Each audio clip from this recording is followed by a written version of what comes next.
Assalamualaikum warahmatullahi wabarakatuh. Perkenalkan, nama saya Arnerva Putra, NIM 2581027. Di sini saya akan membahas bab 6, yaitu tentang algoritma pemrograman lanjutan. Algoritma pemrograman lanjutan. Inilah notasi umum dari salah satu teori matematika, yaitu matrik. Operasi matrik merupakan operasi yang banyak digunakan dalam aktivitas yang membutuhkan perhitungan dengan model banyak bilangan.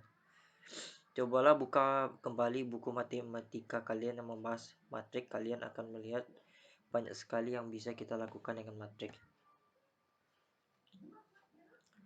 Standar kompetensi algoritma pemrograman lanjutan terdiri atas 4 kompetensi dasar, yaitu menggunakan array multidimensi dan menggunakan prosedur dan fungsi. 6.1 Array multidimensi. 6.1.1 Pengertian array multidimensi. Array satu dimensi seperti pada bab 5 sangat baik untuk menyimpan data sejenis yang berurutan. Namun, bagaimana bila kita ingin menyimpan daftar kota dengan temperatur rata-ratanya secara bersama-sama, atau menyimpan data nama siswa dengan nilai ujiannya? Pada kasus seperti ini, kita dapat menggunakan dua array satu dimensi, satu array untuk menyimpan nama dan satu array untuk menyimpan nilai. Namun ini bukanlah pilihan yang baik karena akan menyulitkan dan membuat kode program menjadi tidak efisien. Pilihan yang baik adalah dengan menggunakan pendekatan array multidimensi. Kita dapat menyimpan dengan menggunakan array dua dimensi untuk kasus di atas. Perhatikan gambar berikut ini untuk melihat perbedaan dua array satu dimensi dengan array dua dimensi. Array dua dimensi. Array dua dimensi mempunyai dua indeks. Indeks yang pertama menunjukkan baris, sedangkan indeks kedua adalah kolom. Pada gambar 6.2 di samping, variabel array nilai siswa memiliki dua indeks, yaitu pertama 4 yang menyatakan nilai indeks maksimal untuk baris adalah 4, atau ada 5 baris karena indeks baris pertama bernilai 0. Sedangkan indeks kedua adalah 1 yang menunjukkan nilai indeks maksimal untuk kolom adalah 1, atau ada 2 kolom karena indeks kolom pertama bernilai 0. Untuk mendeklarasikan array dua dimensi dapat digunakan cara sebagai berikut. Dim nilai siswa dalam kurung 4,1 tutup kurung. Sedangkan untuk mengakses nilai pada array dua dimensi dapat digunakan seperti contoh berikut. Contoh 6.1 membaca nilai array multidimensi. Print nilai siswa dalam kurung 3.0. Print nilai siswa dalam kurung 3,1.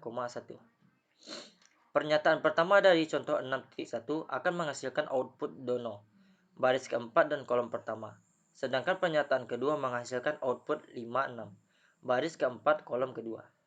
Keuntungan menggunakan array multidimensi adalah secara konseptual. Array ini lebih mudah dikelola. Sebagai contoh, kita ingin membuat program permainan dan kita ingin mencari posisi dari suatu tempat pada sebuah papan permainan. Setiap bujur sangkar dapat diidentifikasi dengan menggunakan dua angka, yaitu koordinat horizontal dan vertikalnya, atau baris dan kolomnya. Struktur seperti ini adalah tipikal penggunaan array dua dimensi.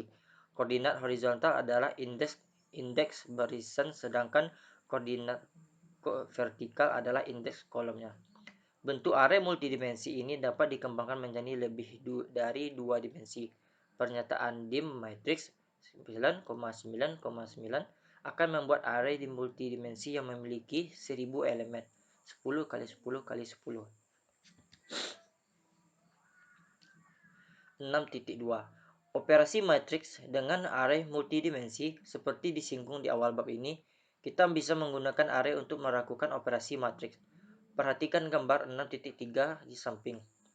Gambar 6.3 ini menunjukkan matriks dua dimensi yang terdiri dari 4 baris dan 3 kolom, atau bisa dinotasikan sebagai A 4 kali 3. Hal ini identik dengan array multidimensi dengan yang kita definisikan sebagai A dalam kurung 3,2.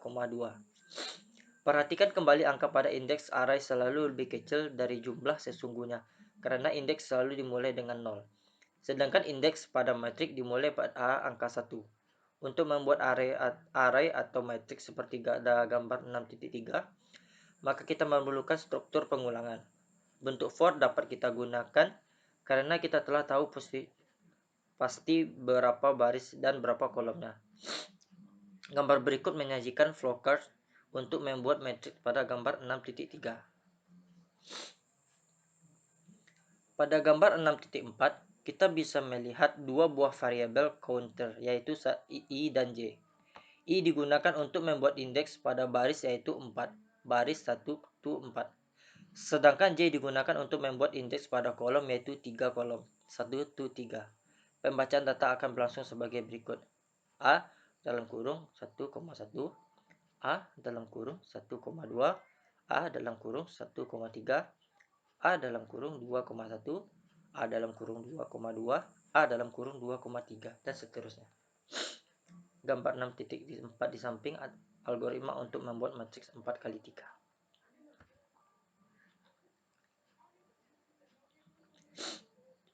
Contoh 6.2, operasi penjumlahan pada matriks.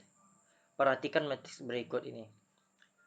Operasi matriks di atas adalah operasi penjumlahan dua buah matriks dengan dimensi yang sama, yaitu 3 kali 3. Bagaimana algoritma penyelesaiannya? Baiklah, penyelesaiannya. Pada contoh soal di atas ada dua buah matriks, misalkan A matriks pertama dan B matriks kedua. Selain itu juga dibutuhkan matriks ketiga yaitu C sebagai hasil penjumlahan matriks A dan B. Gambar 6.5 menunjukkan algoritma penjumlahan dua buah matriks. Kita perhatikan gambar berikut ini. Matriks A yaitu 131, 100, 122. Matriks B 005, 750, 211. Untuk menambahkannya, kita menggunakan sistem silang. Untuk yang satu matriks A dan matriks B, yang satu kita tambahkan dengan yang 0, yang 3 kita tambahkan dengan 0, yang satu kita tambahkan dengan 5. Seperti itu seterusnya. Dan mendapatkan hasil 1, 3, 6. 1 itu 1 tambah 0, yang 3, 3 tambah 0, yang 6, 1 ditambah 5. Ini adalah gambar dari algoritma penjumlahan dua buah matriks.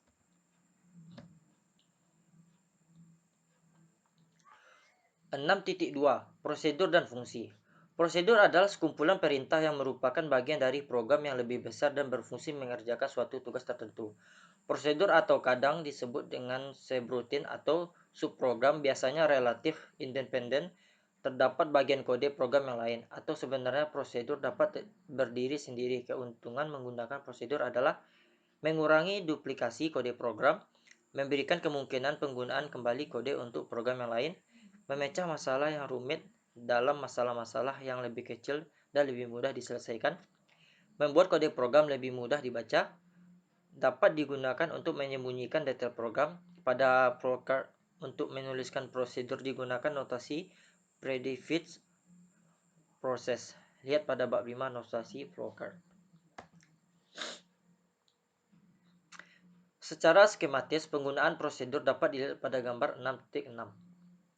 Gambar 6.6 menunjukkan ada proses utama yang terjadi dan ada prosedur yang sebenarnya merupakan bagian dari proses utama ini. Ketika proses utama membutuhkan suatu tugas tertentu, maka proses utama akan memanggil prosedur tertentu menyelesaikan tugas tersebut.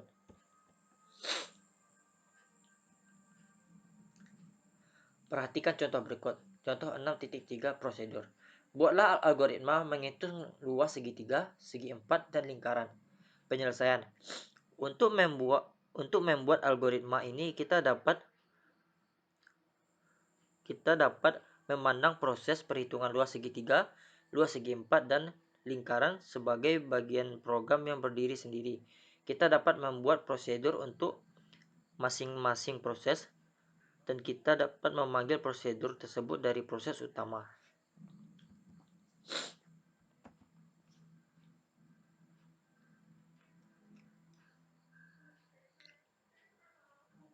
Urutan proses pada gambar 6.7 adalah sebagai berikut. Yang pertama, pembacaan data. Yang kedua, Pada proses utama akan terjadi pengecekan pada data yang dibaca. Apabila data yang dibaca adalah untuk segitiga, maka proses utama yang akan memanggil prosedur hitung luas segitiga dengan membawa nilai variabel yang diperlukan oleh prosedur luas hitung segitiga. Yang keempat, proses perhitungan luas segitiga hanya dilakukan pada prosedur tersebut. Yang kelima, setelah proses perhitungan, maka hasil perhitungan akan dibawa kembali ke proses utama untuk dicetak hasilnya. Prosedur yang baik memiliki ciri-ciri sebagai berikut. Pertama, hanya memiliki satu fungsi tujuan, logical inherence. Sebuah prosedur sebaiknya hanya memiliki satu fungsi tujuan dan tidak bercampur dengan tujuan-tujuan lain. Hal ini membuat prosedur lebih fokus sehingga tujuan akan dapat tercapai dengan baik. Kedua, tidak tergantung pada prosedur lain, independen. Sebuah prosedur harusnya bersifat mandiri, artinya prosedur ini dapat berjalan dan diuji tanpa menunggu bagian lainnya selesai. Selain itu, variabel-variabel yang digunakan dalam prosedur tersebut tidak mempengaruhi variabel-variabel yang digunakan pada bagian lain di keseluruhan program. Ketiga, berukuran kecil, small size. Yang dimaksud ukuran di sini adalah panjang algoritma atau panjang kode program pada suatu prosedur. Ukuran kecil akan mudah dibaca dan diperbaiki. Apabila sebuah modul sudah terlalu besar, maka sebaiknya dipertimbangkan untuk dipecah-pecah menjadi beberapa modul yang lebih kecil. 6.3 Ringkasan. Array dua dimensi mempunyai dua indeks. Indeks yang pertama menunjukkan baris, sedangkan indeks yang kedua adalah kolom. Pembacaan data dan penulisan data pada array multidimensi dilakukan dengan langsung menunjuk pada nomor indeksnya. Prosedur adalah sekumpulan perintah yang merupakan bagian dari program yang lebih besar dan berfungsi mengerjakan suatu tugas tertentu. Baiklah, hanya sekian materi yang dapat saya sampaikan tentang algoritma pemrograman lanjutan.